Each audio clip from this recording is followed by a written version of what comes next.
Hello दोस्तों, स्वागत है आप सभी का। आज अपन बात करने वाले हैं एडीएचडी के बारे में। एडीएचडी बोले तो attention deficit hyper active disorder. ये जो एडीएचडी है इसी का दूसरा नाम आप लोगों ने सुना होगा, hyper kinetic disorder. Hyper kinetic disorder आप इसे कह दें या फिर आप इसको एडीएचडी के नाम से कह दें। दोनों ही एग्जाम में कई बार क्वेश्चन यहाँ से पूछा जाता है।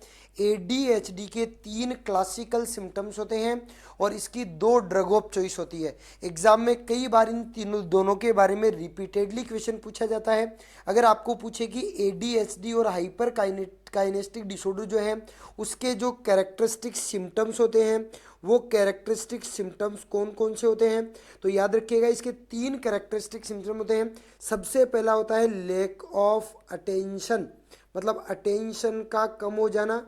बच्चे का जो फोकस है, बच्चे का जो ध्यान है वो एक किसी पार्टिकुलर वर्क पर रह नहीं पाता। और जब अटेंशन कम होता है तो व्यक्ति एक काम को कंप्लीट किए बिना दूसरे काम पर शिफ्ट होता है, जिसको अपन कहते हैं हाइपर एक्टिविटी। मतलब अटेंशन कम होने की वजह से व्यक्ति में क्या हो जाएगी, तो व्यक्ति में हो जाएगी हाइपर एक्टिविटी। और तीसरा जो देखने को मिलता है वो होता है इम्पल्सिविटी। इम्पल्सिविटी का मतलब क्या होता है? इम्पल्सिविटी का मतलब होता है कि जो चीज़ मन में आ गई अब उसको डन करना ही पड़ेगा अर्जेंट बेसिस पे, सभी काम छोड़ करके। बाकी काम छोड़ेगा, पहले वो करेगा। जैसे कि मान लो कि बच्चा खाना खाने बैठा है, तुरंत याद आ गया कि आज तो पापा क्या लेकर के आए हैं, कोई टॉय लेके आए हैं, खिलौना लेके आए हैं, तो पहले जाकर के उसकी ओपनिंग करेगा, उसके बाद जाकर के खाना वापस खाने लगेगा। फिर याद आएगा टीवी देखना है। इसका मतलब एक अनकम्प्लीट एक वर्क को अनकम्प्लीट किए बिना दूसरे वर्क पर शिफ्ट होता है। तो इसके 3 कैरेक्टरिस्टिक फीचर होते हैं, lack of attention, hyper activity, impulsivity.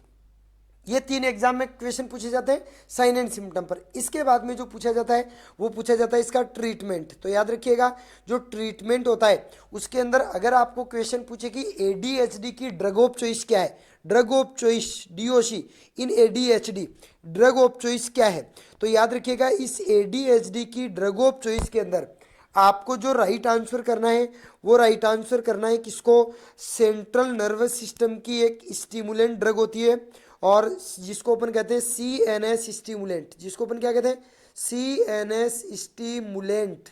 और इसका नाम है मिथाइल फेनिडेट। इसका नाम क्या है, मिथाइल फेनिडेट। ये मिथाइल फेनिडेट जो है वो as a drug of choice यहाँ पर काम में ली जाती है। एग्जाम में कई बार ये क्वेश्चन पूछा जाता है। अब दूसरा क्वेश्चन पूछा जाता है कि अगर मान लीजिएगा कि कोई पेशेंट है और उस पेशेंट के अंदर क्रोनिक एडीएचडी हो गया है, क्रोनिक एडीएचडी हो गया है। मान लीजिएगा कि कोई पेशेंट है उसमें लंबे समय तक एडीएचडी है, इसको अपन कहते हैं क्रोनिक या फिर रेजिस्टेंट। ऐसी कंडीशन में अपन ड्रग ऑफ चॉइस क्या मानेंगे, तो फिर आपकी आती है एटोमोक्सेटिन। फिर क्या आती है, एटोमोक्सेटिन।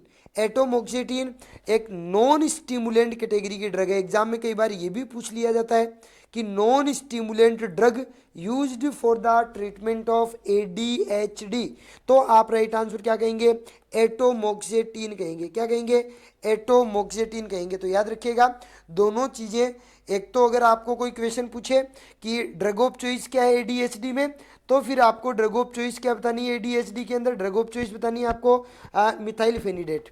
और अगर आपको पूछे कि non stimulant drug used for the treatment of ADHD, तो फिर आपको क्या करना है, एटोमोक्सेटिन। ये दोनों ही क्वेश्चंस एग्जाम में कई बार रिपीटेडली पूछे गए हैं। तो याद रखिएगा अगर आपको पूछे सिम्टम्स के बारे में तो सिम्टम्स 3 होते हैं, lack of attention, hyper activity, impulsivity. और ट्रीटमेंट में drug of choice methylphenidate and non stimulant drug जिसको अपन कहेंगे एटोमोक्सेटिन। क्लियर है क्या, चलेगा, वेरी गुड। कमेंट बॉक्स में कमेंट जरूर डालिएगा आपको ये वीडियो कैसा लगा, जिससे कि और आपके लिए और इन्फॉर्मेटिव वीडियोज लाए जाएं। अभी के लिए इतना ही, मिलते हैं नेक्स्ट वीडियो में, तब तक के लिए बाय, थैंक्स टू ऑल।